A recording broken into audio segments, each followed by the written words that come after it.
Seorang wanita muda yang tengah kesulitan merasa lega mendapat kesempatan memulai hidup baru sebagai pelayan di rumah orang kaya. Namun, ia segera menyadari bahwa rahasia keluarga itu jauh lebih menakutkan dibandingkan dengan rahasianya sendiri. Bagaimana kelanjutan kisahnya? Oke, langsung saja kita menuju alur cerita filmnya. Cerita diawali dengan wanita muda bernama Millie yang tiba di rumah megah keluarga Winchester. Keluarga yang kaya raya di Great Neck, Long Island. Dengan penuh harapan, Millie memulai hidup barunya.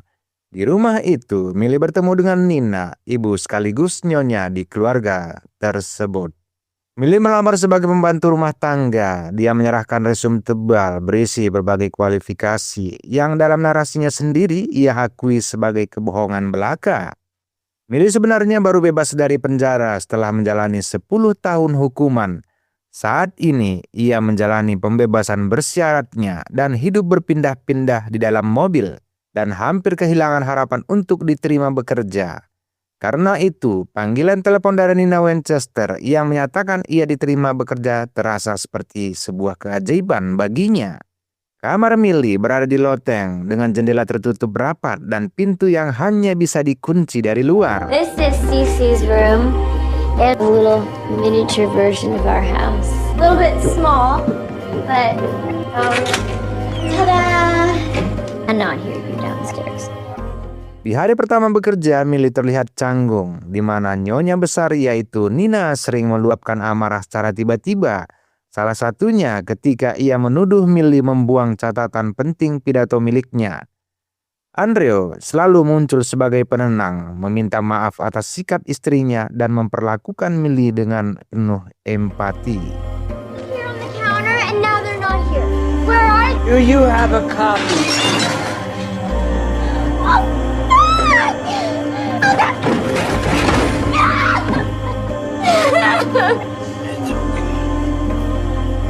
Let me help you clean up. No, I got it. You go get ready. Nina menunjukkan tanda-tanda penyakit mental yang parah dan berulang kali menempatkan Millie dalam situasi yang serba salah. Tekanan semakin terasa ketika Millie harus menyembunyikan pertemuannya dengan petugas pembebasan bersyarat. Sementara Nina bersikap sinis setiap kali Millie meminta izin kepada Andrew dan dirinya. Hubungan Millie dengan Cece, anak perempuan dari Nina, pun sangat dingin dan kaku. Ditambah lagi Cece sangat tertutup dan pendiam. Millie juga berkenalan dengan Angel, penjaga kebun yang pendiam dan terkesan selalu waspada terhadap keadaan sekitar. Saat Millie menjemput Cece di sekolah balet, Millie mulai mendengar bisik-bisik dan gosip yang jelek tentang Nina. Seorang ibu di sekolah balet mengungkap rumor bahwa Nina pernah mencoba menenggelamkan Cece saat bayi dan kemudian mencoba bunuh diri hingga dia dirawat di rumah sakit jiwa. Di malam hari, Millie sering mengalami insomnia dan turun ke ruang bawah tanah tempat Andrew bersantai. Di sana, Andrew mulai membuka diri menceritakan masa lalu Nina yang traumatis, kehilangan orang tua dalam kebakaran rumah saat kecil, dan menyarankan bahwa Nina mungkin tidak stabil secara mental. Kedekatan mereka memicu kecemburuan Nina. Ketika Nina memergoki mereka bersama, ia mencoba memecat Millie. Namun Millie memohon dan akhirnya diberi kesempatan kedua dengan peringatan keras agar menjauhi Andrew.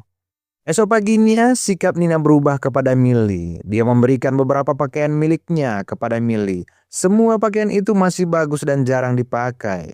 Kemudian dia meminta Millie untuk mengatur liburan akhir pekan di kota untuknya dan suaminya Andrew, dan menginap di hotel kelas atas. Millie mengatur semuanya yang telah diminta Nina, tetapi esok harinya Nina menyangkal telah meminta itu semua. Dia menyatakan bahwa semua pengeluaran tentang tiket, menginap di hotel, dan lain sebagainya akan dipotong dari gaji Millie. Sikap Nina yang berubah-ubah bikin Millie bingung dan pusing tujuh keliling. Namun Andrew melihat apa yang dilakukan Nina tidaklah benar dan memberitahu Millie bahwa dia tidak perlu membayar tentang tiket menonton dan hal lain yang telah diminta Nina. Nina sibuk pada akhir pekan dan meninggalkan Andrew dan Millie di rumah. Mereka akhirnya diam-diam setuju untuk menonton pertunjukan bersama dengan tiket penonton yang dipesan Nina pada Millie. Setelah menikmati pertunjukan, mereka makan di restoran mewah. dan check-in ke hotel. Millie menyadari bahwa dia telah melewatkan banyak pesan teks yang dikirim dengan penuh kemarahan dari Nina, termasuk satu pesan yang berisi pemecatannya. Millie pergi ke kamar Andrew untuk menunjukkan pesan teks dari Nina. Andrew menghibur Millie dan meyakinkan Millie semuanya akan baik-baik saja. Namun apa yang terjadi selanjutnya di luar prediksi. Millie menjadi terbuai dengan sikap lembut Andrew kepadanya, dan malam itu ranjang empuk menjadi saksi bisu pertempuran panas antara Millie dan Andrew. Don't cry.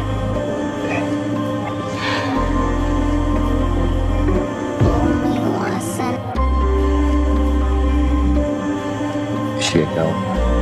Keesokan paginya, Millie dan Andrew balik ke rumah.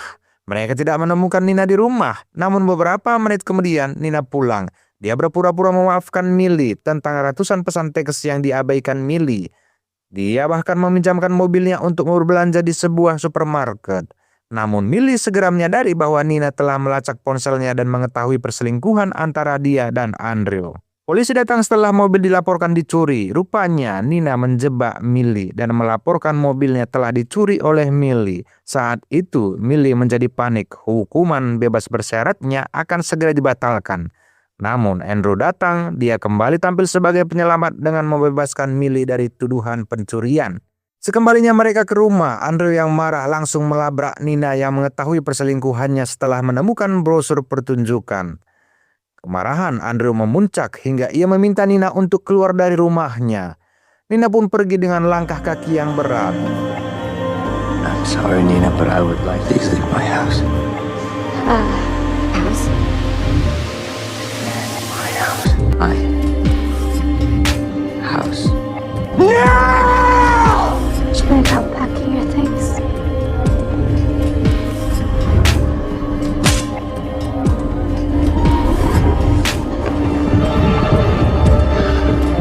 Setelah kepergian Nina, akhirnya Andrew dan Millie mulai tinggal bersama sebagai pasangan yang dimabuk asmara.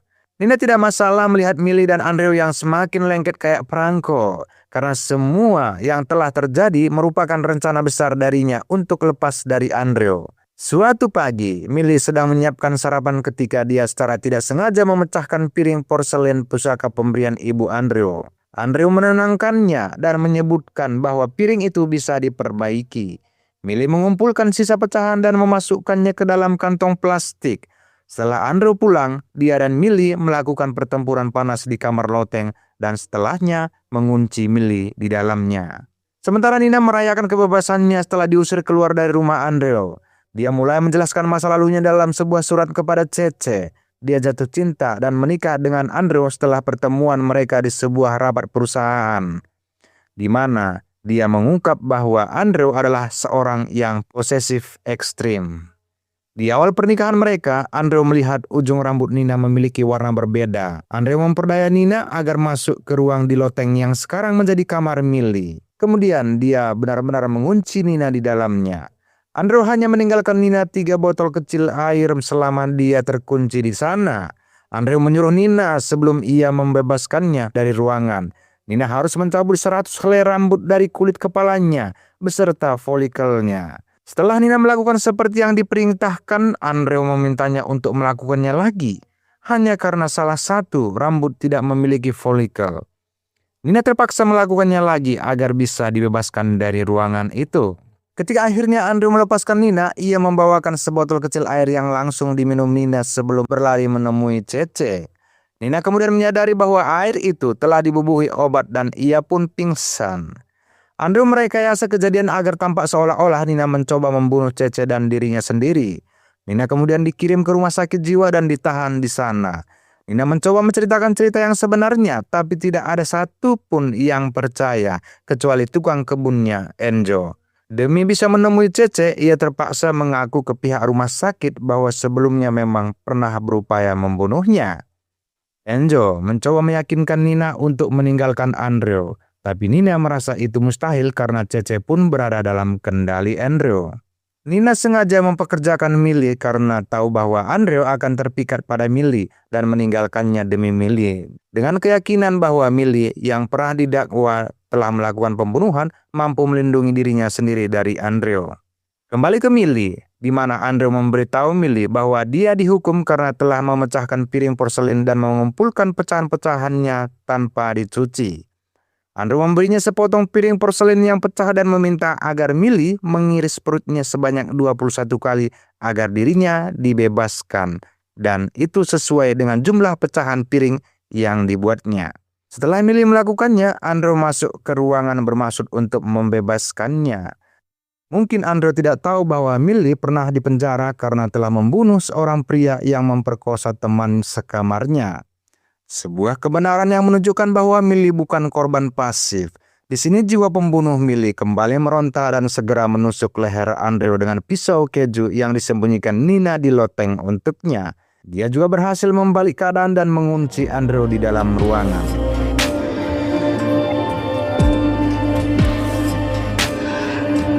Good morning, sleepyhead. Me.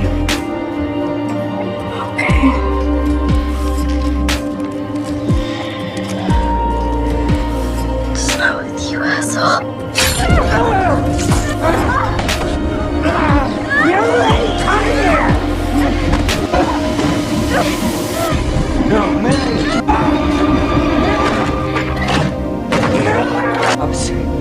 And you're gonna rot in fucking prison. Fucking God!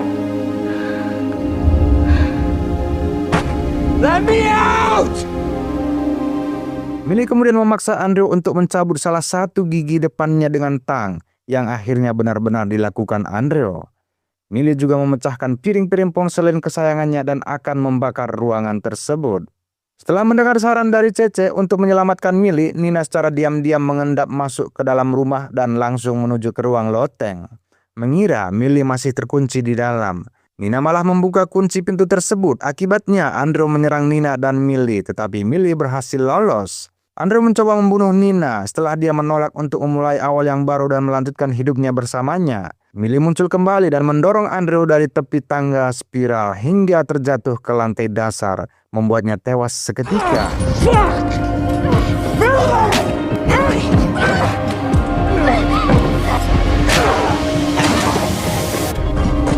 Millie! Come on, baby!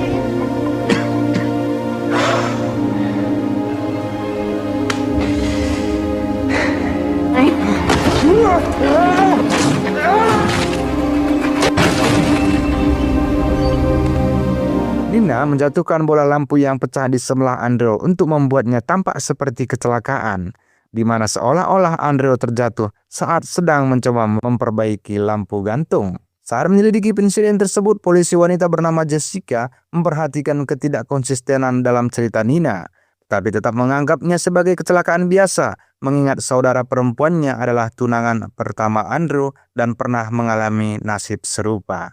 Setelah pemakaman Andrew, Nina memberi Millie selembar cek senilai $100.000 untuk membantunya memulai hidup baru. Beberapa waktu kemudian, Millie menghadiri wawancara kerja sebagai pembantu rumah tangga di keluarga yang lain, yaitu keluarga Lisa Kilever. Lisa yang terindikasi juga mengalami kekerasan dari suaminya mengatakan bahwa dia mendapatkan rekomendasi dari Nina untuk memperkerjakannya. Sementara Millie menyadari bahwa majikan barunya juga hidup dalam hubungan abusif. Dengan ketenangan dingin, Millie menerima pekerjaan itu dan menyarankan bahwa ia kini bukan sekedar korban melainkan orang yang memahami sistem kekerasan tersebut dan siap menghadapinya. Millie menjawab dan bertanya kepada Lisa kapan dia bisa mulai bekerja. Dan film pun selesai tamat. Oke teman-teman, itulah alur cerita film kali ini. Semoga terhibur dan semoga hari kalian selalu menyenangkan. Jangan lupa subscribe dan klik loncengnya agar tidak ketinggalan konten berikutnya. Terima kasih telah menonton, sampai bertemu di video selanjutnya.